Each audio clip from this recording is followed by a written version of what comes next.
அன்பர் பெருமக்களே, நாம் காலை அமர்விலே 4 அதிகரணங்களை சிந்தித்திருக்கிறோம். 4 5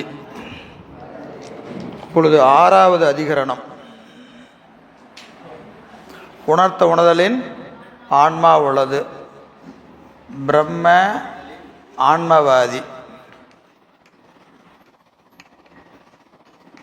இதுக்கு விஞ்ஞான ஆன்மாவாதின்னு ஒரு பேர் இருக்கு.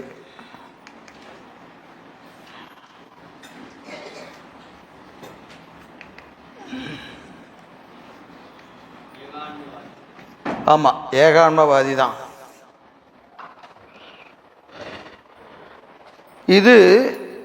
இதுவரைக்கும் நீங்கள் சொன்னதெல்லாம் சடம், தூள தேகம், ஐம்பொறி, சூக்கும தேகம், பிராணன், இதெல்லாம் என்னதுங்க? சடம். அதனால் அது ஆன்மா இல்லைன்னு சொன்னால் அது பொருந்தும்.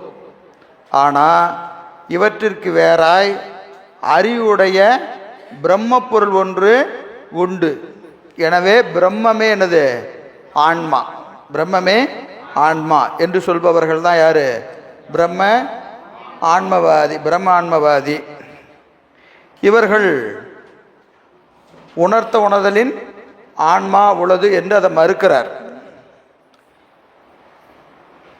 பொழிப்புரை பாருங்க. அவன் யாரு? அறிந்தாங்கு அறிவன். அவன் அறிந்தாங்கு அறிவன் என்று அறிவிக்க அறிந்து உபதேசியாய் நிற்பது உளதாகலின் அதுவே ஆன்மாவாம் என்றது. இந்த பிரம்மம் என்பது என்ன என்பதற்கு இலக்கணம் சொல்லுகிறார். பிரம்ம பொருள் எப்படிப்பட்டதுங்க? அறிந்தாங்கு அறிவது. அறிந்தாங்கு அறிவது, அதாவது அறிவிக்காமலே எல்லாவற்றையும் ஒரு சேர தானே அறிவது. இந்த பிரம்மம் இருப்பது என்னதுங்க? வேற ஒரு பொருள் இதுக்கு அறிவிக்க வேண்டியதில்லை. வேறு ஒருவர் அறிவிக்காமலே தானே அறியும். எப்படி அறியும்? எல்லாவற்றையும் அறியும், ஒரு சேர அறியும். ஒரே நேரத்தில் எல்லாவற்றையும் அறியும், அறிவிக்காமலே அறியும். இந்த ஆன்மா எப்படிப்பட்டது? அறிவித்தால் அறியும். அப்படியே இதுக்கு அப்படியே ஆப்போசிட் போட்டீங்கன்னா ஆன்மா. அவன் அறிவிக்காமலே அறிவான். ஆன்மா எப்படி? இது அறிவித்தால் தான் அறியும். அவன் ஒரு சேர அறிவான், ஒரே நேரத்தில் எல்லாத்தையும் அறிவான். இவன் எப்படி அறிவான்? ஒன்றொன்றாய் அறிவான், ஒன்றொன்றாய் அறிவான். அப்புறம் மறந்து அறிவான், அவத்தைப்பட்டு அறிவான். அப்போ பிரம்மத்துக்கு இருக்கிற இலக்கணம் எதுவுமே ஆன்மாவுக்கு இல்லை. அப்போ ஆன்மா வேறு, பிரம்மம் வேறு. அதான் இங்கே சொல்ல உணர்த்த உணர்தலில் ஆன்மா உள்ளது என்பது அவன் அறிந்தாங்கு அறிவன் என்று அறிவிக்க அறிந்து. நீ பிரம்மம்னு சொன்னா நீ முதல்ல என்ன செய்யணும்? அந்த இலக்கணம் உனக்கு இருக்கணும். என்ன இலக்கணம்? அறிந்தாங்க அறிகிற தன்மை உனக்கு இருக்கணும்.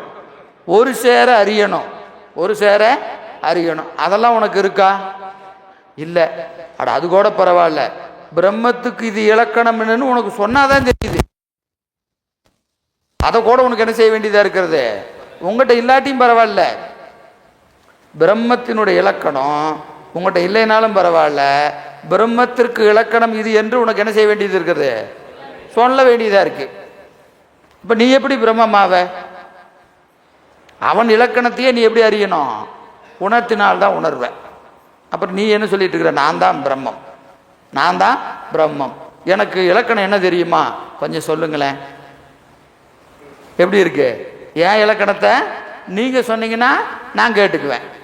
அப்படி சொன்னா எப்படி இருக்கும்? அதான் இங்க சொல்வது. அவன் அறிந்தாங்கு அறிவன் என்று அறிவிக்க அறிந்து. அவன் இலக்கணத்தை கூட உனக்கு என்ன செய்ய வேண்டியது இருக்கிறது? அறிவிக்க வேண்டியதாக இருக்கிறது. அது மட்டுமல்ல, நீ என்னது? உபதேசி. இது ஆன்மாவுக்குரிய மிகச்சிறந்த ஒரு இலக்கணம். ஆன்மா என்றும் உபதேசி. ஆன்மா என்றும் உபதேசி அப்படின்னா என்னதுங்க? அறிவிக்காம எதையுமே அறியாது. தானே அறிந்தேன், நானே அறிந்தேன்னு சொல்லுகிற தகுதி ஆன்மாவுக்கு எப்பவுமே கிடையாது. எதை அறிந்தாலும் எப்படி அறிஞ்சிருக்கும்? யாரோ ஒருத்தர் அறிவிச்சிருக்கணும்.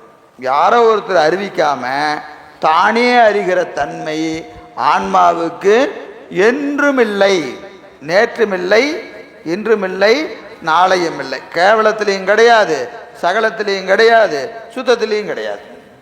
மூணு நிலையிலையும் அவன் அறிவை விளக்குவதற்கு ஒருவன் வேண்டும். எனவே இவன் என்னதுங்க, எப்பவுமே உபதேசி தான். ஆன்மா எப்பவுமே உபதேசி. உபதேசினா உபகாரத்தை வேண்டி நிற்பவன், உபகாரத்தை வேண்டி நிற்பவன். அப்போ உணர்த்துவதற்கு ஒருவன் வேண்டும். யார் அது? பெருமான் தான். உபதேசியாய் நிற்பதுளதாகலின் அதுவே இவ் ஆன்மாவாம் என்றது.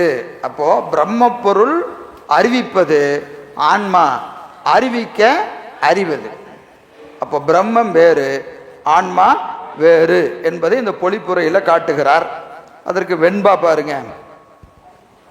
அறிந்தும் அறிவதே ஆயும் அறியாது அறிந்ததையும் விட்டு அடங்கி அறிந்தது எது?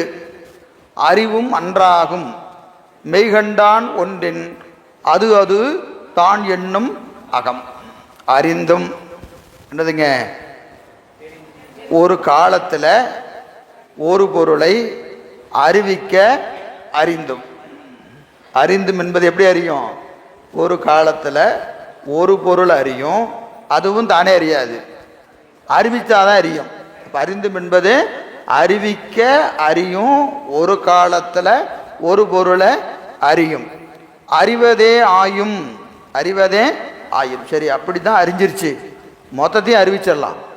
சிவஞான போதத்தை 12 நூற்பாவையும் அறிவிச்சிடலாம் அப்படின்னா ஆகாது, ஆகாது.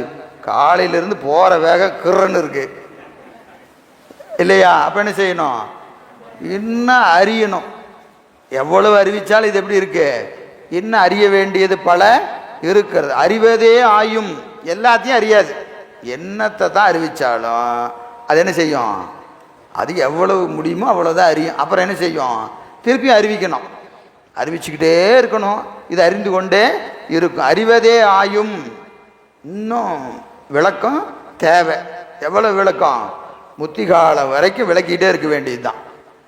பெருமான் ஏதோ ஒரு வடிவில் இருந்து என்ன செய்து கொண்டு இருக்கிறான்?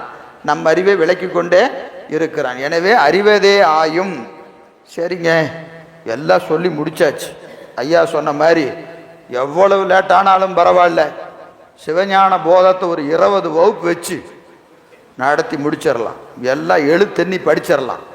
20 வகுப்பு முடிஞ்ச உடனே எல்லாரும் என்னது, சிவஞான போதம் இவ்வளவு தானா அப்படின்னா, எங்க அவரு 2 வருஷத்துக்கு முன்னாடி முதல் நூற்பா நடத்தினார்.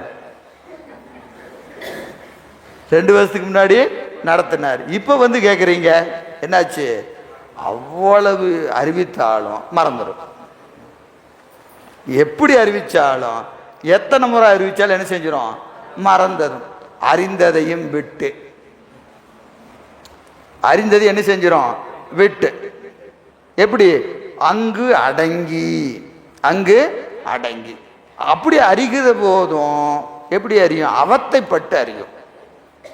அறிவதில் எவ்வளோ பிரச்சனை இருக்கு பாருங்க. அறிவிச்சுக்கிட்டே இருக்கணும். எல்லாத்தையும் அறிவிக்கலாம்னா நிறுத்துங்க, கொஞ்சம் ஸ்லோ, நிறுத்துங்க, மெதுவாக நடத்துங்க. சரி, மெதுவாக நடத்தலாமா? நடத்தியாச்சு, முடிஞ்சுதானா? இருங்க, என்னது மறந்து போச்சு. சரி, இன்னொரு தடவை நடத்தலாமா? சரி, நடத்தினா என்னது? அவத்தைப்பட்டு. காலையில் போனதே புரியல, மதியானம் சாப்பாட்டு முடிச்சு எல்லாம் என்ன வேணும்னு கேட்டு ஊட்டி எங்கே போய் போங்க. அறிகிற போது எப்படி அறிகிறது? அடங்கி. அதுவும் அடங்கி தான் அறிகிறது. அடங்கி அறிவது எது? அடங்கி அறிவது எது? அது ஆன்மா. அது ஆன்மா. அறிந்து அடங்கி அறிவது எது? அறிவும் அன்றாகும். எனவே இப்படி அறிகிற அறிவு என்னாகாது? பிரம்மமாகாது. இதை போய் என்னன்னு சொல்லக்கூடாது? பேரறிவுன்னு சொல்லக்கூடாது. பேரறிவு எப்படிப்பட்டது? அறிவிக்காமல் அறியும், அனைத்தையும் அறியும், ஒரு சேர அறியும். ஒரு சேர இந்த பக்கம் சிவபிரகாசம் நடத்துங்க, அந்த பக்கம் உண்மை விளக்கம் நடத்துங்க. 10 பாடத்தை நடத்தினாலும் எல்லாத்தையும் கேட்டுடலாம். இன்னொன்று என்னது, அறிவிக்காமலே அறியலாம். நீங்கள் எதுக்குங்க நடத்துறீங்க முதல்ல, எல்லாம் எனக்கு தெரியும் அப்படின்னு சொல்லணும். நமக்கு நாம் போய் பிரம்மம்னு சொல்லலாமா? அது பேரறிவு, இது சிற்றறிவு. எனவே இது அறிவு மன்றாகும்னா இது பேரறிவு அல்ல. எனவே நீ என்னது, சிற்றறிவு. மெய்கண்டான் ஒன்றின், மெய்கண்டான் ஒன்றின். அப்போ எதுங்க ஆன்மானா, சைவ சித்தாந்த நெறியிலே நின்று ஆன்மாவை ஆராய்ந்தால், ஆன்மாவின் இலக்கணத்தை ஆராயணும்னா எங்க நின்று அறியணும்? சித்தாந்த நெறியிலிருந்து அறிஞ்சாதான் எது ஆன்மா என்பதை நீங்க அறிய முடியும். ஏங்க மற்றவங்களாம் சொல்ல மாட்டாங்களான்னா, அவங்களாம் என்ன செஞ்சிட்டு இருக்கிறாங்க, முதல்ல சொன்ன பட்டியல் பூரா சொல்றாங்க. பிரம்மமே ஆன்மா, தூளதேக ஆன்மா, சூக்கும தேக ஆன்மா, பிராணன் ஆன்மா, ஐம்பொறி ஆன்மா, சூனியமே ஆன்மா அப்படின்னு சொல்லிக்கிட்டு இருக்கிறான். நீங்கள் அவன்கிட்ட போனால் அவன் நூல்களை படிச்சிங்கன்னா என்ன ஆகும்? ஓ சரியாக தான் இருக்க மாட்டிருக்குது, சூனியந்தான் ஆன்மாவாட்டிருக்குது, பிரம்மந்தான் ஆன்மாவாட்டிருக்குது, தூளதேகந்தான் ஆன்மாவாட்டிருக்குன்னு மயங்கி அங்கேயே நின்றுவோம். இப்போ இதையெல்லாம் கடந்து இவற்றுக்கு வேறாக ஆன்மா என்ற ஒன்று உண்டு. அது அறிவு பொருள் ஆயினும், அறிவு பொருள் ஆயினும் எப்படி அறியும்? ஒன்றொன்றாய் அறியும், மறந்து மறந்து அறியும், அவத்தைப்பட்டு அறியும். இந்த இலக்கணமெல்லாம் அறியணும்னா எங்க வந்து நிற்கணும்? மெய்கண்டானாய் நிற்க வேண்டும். மெய்கண்டான் என்பது மெய்யை கண்டவன். மெய்யை கண்டவன் யாருன்னா உண்மை ஞானத்தை பெற்றவன். உண்மை ஞானமாவது இங்க ஆன்மாவின் இலக்கணத்தை குறைவு இல்லாமல் சொல்லக்கூடிய சித்தாந்த நெறி. சித்தாந்த நெறி. இந்த சித்தாந்த நெறியிலே நின்று ஆசிரியன்பால் மனம் ஒருங்கி நின்றவன் எவனோ அவன் என்ன செய்வான்? ஆன்மா எது என்று அறிவான். அது எப்படின்னா, அது அதுதான் என்னும் அகம். அது அதுதான் என்னும் அகம். அதாவது சூரிய ஒளியும் கண்ணொளியும் போல, பிரம்மம் என்பது சூரிய ஒளி, ஆன்மா என்பது கண்ணொளி. சூரிய ஒளி கண்ணொளியில கலந்து நிற்கும், கடந்து நிற்கும், ஒன்றாய் நிற்கும், உடனாய் நிற்கும், வேறாய் நிற்கும். அதுபோல பிரம்ம பொருள் ஆன்மாவிற்கு ஒன்றாயிருந்து உடனாய் நின்று வேறாயிருந்து அறிவை விளக்கி கொண்டே இருக்கும். அவன் காட்டுபவன், நாம் காண்பவர்கள். காட்டினாலும் நாம் எப்படி காண்போம்? மறந்து மறந்து காண்போம், ஒன்றொன்றாய் காண்போம். எனவே ஆன்மா ஒருபோதும் பிரம்மம் ஆகாது, ஒருபோதும் பிரம்மம் ஆகாது. பிரம்மம் வேறு, ஆன்மா வேறு என்பது இந்த பாடல்ல காட்டுகிறார். சரி, 7வது அதிகரணம் சமூக ஆன்மவாத மறுப்பு. இது வேகமா இந்த நூற்பா போயிட்டுன்னு நினைக்காதீங்க. இதுல பெரிய நுட்பமான செய்திகள் எதுன்னு கேட்டா இவ்வளவுதான். இதெல்லாம் ஆன்மா இல்லை, அவ்வளவுதான். இதுல பெரிதா 1-2 செய்திகள் விட்டுருக்கோம். இதெல்லாம் பரபக்கத்தில் சில சமயத்தாரெல்லாம் இதை மறுக்கிறாங்க. அந்த தடை விடைகள் கொஞ்சம் இருக்குது, அதெல்லாம் கொஞ்சம் அப்படியே விட்டுட்டு போயாச்சு, அவ்வளோதான். மற்றபடி வேற ஒன்றும் இல்லை. சமூக ஆன்மவாத மறுப்பு.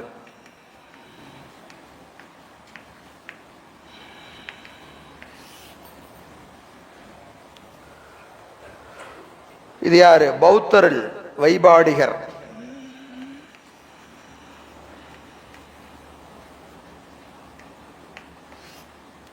இவற்றின் கூட்டமே ஆன்மா. இவற்றின் சமூகம் என்னதுங்க? கூட்டம். பல பேர் சேர்ந்தா ஒரு சமூகம் இல்லைங்களா? அதுபோல இவற்றின் கூட்டமே ஆன்மா. எவற்றின் கூட்டம்? பிரம்மம் நீங்களாக. சரியா? தூள தேகம், சூக்கும தேகம், ஐம்பொறி, பிராணன், அந்த கரணம், இதெல்லாம் சேர்ந்தது ஆன்மா. இதெல்லாம் சேர்ந்தது ஆன்மா. எனவே இவற்றிற்கு வேற ஆன்மா ஒன்று இல்லை அப்படின்னு யார் மறுக்கிறார்? வைபாடிகர் மறுக்கிறார்கள். மாயா இயந்திர தனுபுனுள் ஆன்மா உள்ளது. மாயா இயந்திரம், மாயையாலான கருவிகள், மாயையாலான கருவிகள். அது இருப்பது எங்க? தனு, உடம்பு. இந்த உடம்பு மாயையினாலான கருவிகளினால் ஆன கூட்டம், அதுவே ஆன்மா. அதுவே ஆன்மா. சொல்றவங்க யாரு? வைபாடிகர். அதை மறுத்து பொழிப்புரை செய்கிறார். அவைதான் வேறு வேறு பெயர் பெற்று நிற்றலான். இப்போ அதை எப்படி ஆன்மான்னு சொல்ற? அதுக்கு தான் என்ன இருக்கிறது? வேற வேற பேர் வச்சாச்சு. தூள தேகம்னு ஒரு பேர் வச்சாச்சு, சூக்கும தேகம்னு பேர் வச்சாச்சு, அந்த கரணம், பிராணன், இப்படி எல்லாம் என்னது வேற வேற பெயர் வச்சிருக்கிறதுனால அதை என்னன்னு சொல்லக்கூடாது? ஆன்மான்னு சொல்லக்கூடாது. ஏன்னா அதுக்கு ஏற்கனவே நூல்கள் என்ன சொல்லியாச்சு? தனித்தனியாக பேர் வச்சாச்சு, தனித்தனியாக பேர் வச்சாச்சு. எனவே என்ன தேவையில்லை, இவற்றின் கூட்டம் ஆன்மா என்பது பொருந்தாது என்று சொல்லுகிறார். சரி, வெண்பா பாருங்க. களையாதி மண்ணந்தம் காணில் அவை மாயை நிலையாவாம், தீபமே போல அலையாமல் ஞானத்தை முன்னுணர்ந்து நாடின் அது தணுவாம், தான் அத்தின் வேறாம் தாம். களையாதி மண்ணந்தம் காணில் அவை மாயை. களை முதலாக மண் ஈராக 31 தத்துவங்கள் என்னவது? மாயை. 31 தத்துவங்கள் என்னதுங்க? மாயாகாரியம் தான். களையாதி மண் அந்தம், மண் முதலாக களை ஈராக 31 தத்துவங்களுக்கு என்ன பேரு? மாயைன்னு பேரு. அவை மாயை, மாயாகாரியங்கள். அவை நிலையாவாம், அவை நிலைத்த பொருள் அல்ல. மாயைன்னு சொன்னாவே என்னது?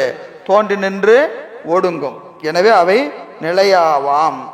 அலையாமல் முன் ஞானத்தை உணர்ந்து நாடின், மனதை என்ன செய்து பார்க்கணும்? ஒருமுகப்படுத்தி. இது ஆராய்கிற போது மனதை என்ன செய்யணும்? ஒருமுகப்படுத்தி. அலையாமல், அலையாமல் மனதை ஒருமுகப்படுத்தி என்ன செய்யணும்? ஞானத்தை உணர்ந்து நாடின், ஞானத்தை உணர்ந்து நாடின். இந்த தத்துவ கூட்டத்தில் தோன்றுகின்ற அறிவின் இயல்பை உணர்ந்தால், இந்த தத்துவ கூட்டத்தினால நமக்கு என்ன விளங்குறது? அறிவு விளங்குதா இல்லையா? கலை முதலாக மண்ஈராக இவை நமக்கு எதுக்கு கூட்டப்பட்டிருக்கிறது? அறிவு விளங்குறதுக்கு தான்.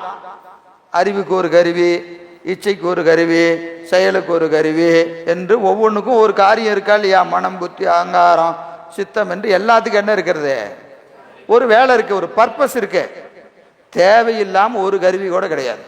இந்த 31 கருவிக்கும் என்ன இருக்கிறது?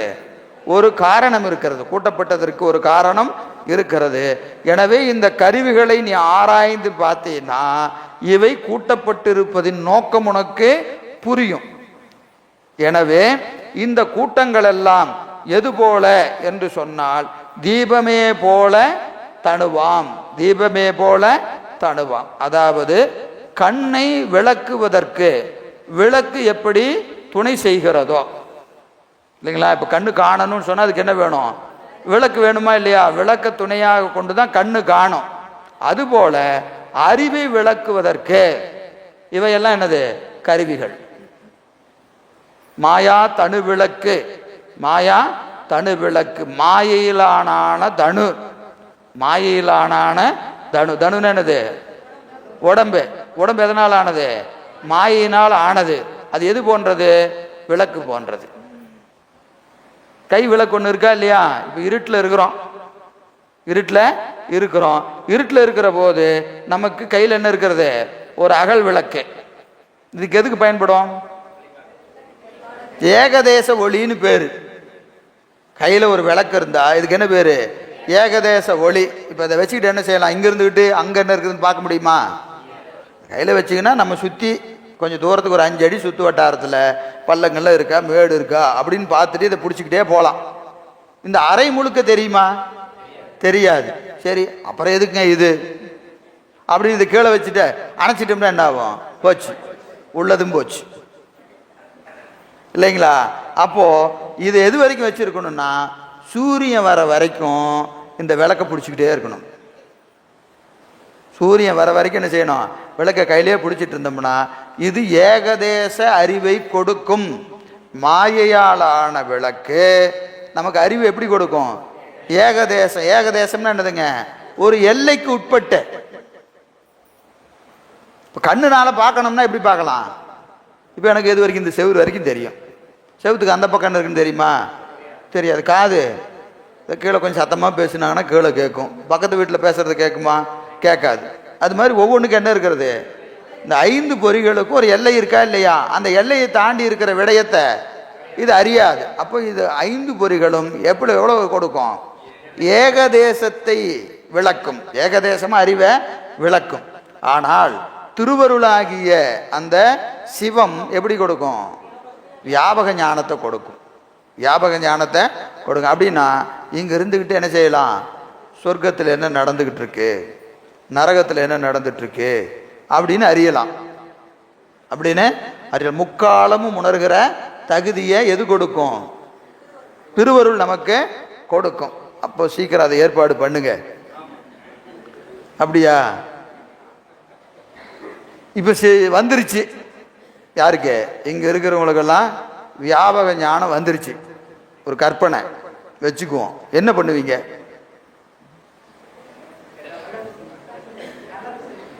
நல்லது செய்வீங்க, அப்புறம்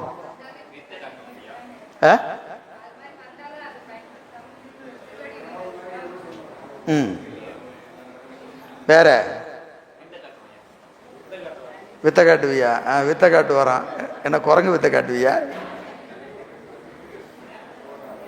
இந்த வியாபக ஞானம் என்பது எப்போ வரும்னு கேட்டீங்கன்னா, சிவத்தோடு ஒன்றுகிற போது வரும், சிவத்தோடு ஒன்றுகிற போது வரும்.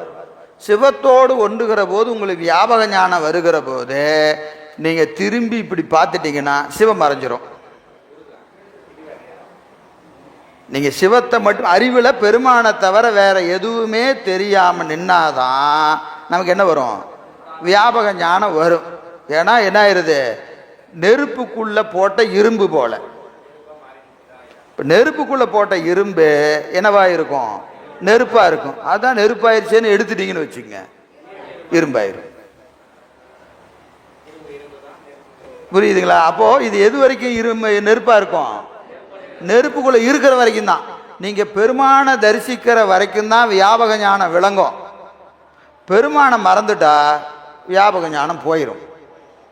இப்போ சொல்லுங்க, வியாபக ஞானம் வந்தால் என்ன பண்ணுவீங்க, ஒன்றும் பண்ணக்கூடாது, பெருமானை மட்டும்தான் பார்த்துக்கிட்டு இருக்கணும்.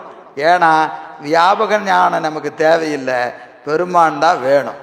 பெருமானை தரிசிக்கிற போது நமக்கு கிடைக்கக்கூடிய ஒரு அடிஷனல் பெனிஃபிட்டு எது, வியாபக ஞானம். சரிங்களா, அதை பிடிச்சிக்கிட்டு இதை விட்டுறக்கூடாது, அதை பிடிச்சிட்டு இதை விட்டுறக்கூடாது. சரிங்களா. எனவே என்னதுங்க, இந்த தனு எப்படிப்பட்டதுங்க, தீபமே போல, தீபமே போல. எனவே தானத்தின் வேறாம், தான் அதற்கு வேறானது. எதற்கு வேறானது, கருவிகளுக்கு வேறானது, மாயைக்கு வேறானது. மாயை என்பது விளக்கு போல, ஆன்மா என்பது கண் போல. கண்ணை விளக்குவதற்கு கொடுக்கப்பட்ட கருவிகள் அது எது, இந்த மாயான 31 கருவிகளும் கண்ணை விளக்குவதற்கு கொடுக்கப்பட்ட விளக்கு போல. எனவே மாயையினுடைய கூட்டம் என்னாகாது, ஆன்மா ஆகாது, ஆன்மா ஆகாது என்று சொல்லி இதை முடிக்கிறார். 3வது நூற்பா முடிச்சாச்சு, முடிச்சாச்சு.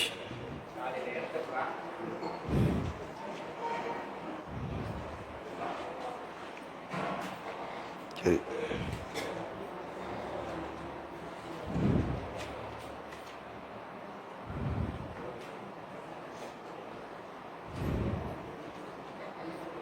நான்காம் நூற்பா.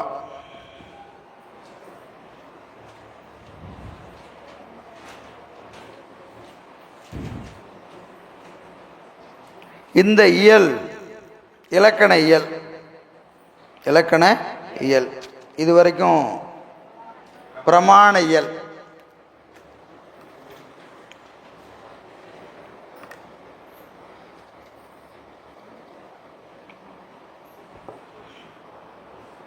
மூணு நூற்பால 3 பொருளை நிறுவி இருக்கிறோம். எதை நிறுவி இருக்கிறோம், முதல் நூற்பால பதி, பதிக்கு பிரமாணம், பதிக்கு பிரமாணம். அப்போ பதிக்கு பிரமாணத்தை எப்படி நிறுவி இருக்கிறோம், நூற்பால வரிசையா சொல்லுங்க பார்க்கலாம். உலக முத்தொழில் படுவது, அது உள்பொருள், செய்வோன் ஒருவன் வேண்டும். அவன் சங்காரக் கடவுள். சங்காரக் கடவுள் பரலல்ல ஒருவனே. அவனே உலகத்திற்கு ஆதியும் அந்தத்தையும் செய்பவன். எனவே இறைவனே உலகத்திற்கு முதல்வன் என்று முதல் நூற்பால பதிக்கு பிரமாணம் சொல்லியாச்சு. சரியா? ரெண்டாவது நூற்பா பாசத்துக்கு பிரமாணம் சொல்லுங்க. உயிர்கள் அத்துவிதமாக இருக்கிறதா? உயிர்களோடு பெருமான் அத்துவிதமாக இருக்கிறான். உயிர்களோடு பெருமான் அத்துவிதமாக இருக்கிறான். அப்படி உயிர்களோடு அத்துவிதமாக இருக்கிற இறைவன் உயிர்களுக்கு என்ன செய்கிறான்? வினைக்கு தக்கவாறு என்ன செய்கிறானுங்க? பிறத்தலையும் இறத்தலையும் செய்கிறான். வினைக்கு தக்கவாறுன்னு சொன்னால் எதற்கு பிரமாணம்? கண்மத்துக்கு பிரமாணம். பிறத்தலையும் இறத்தலையும் செய்விக்கின்றான் அப்படின்னு சொன்னால் மாயைக்கு பிரமாணம். பிறத்தல் இறத்தலுக்கு எது வேணும்? உடம்பு வேணும். அது மாயைக்கு பிரமாணம். மாயையும் கண்மமும் இருக்குதுன்னா ஆணவம் என்ற ஒன்று உண்டு என்பது ஆணவத்திற்கு பிரமாணம். சரிங்களா? அப்போ உயிர்களோடு அவன் அத்விதமாக இருக்கிறான். உயிர்களை வினைக்கு தக்கவாறு தோற்றுவிக்கவும் ஒடுக்கவும் செய்கிறான்.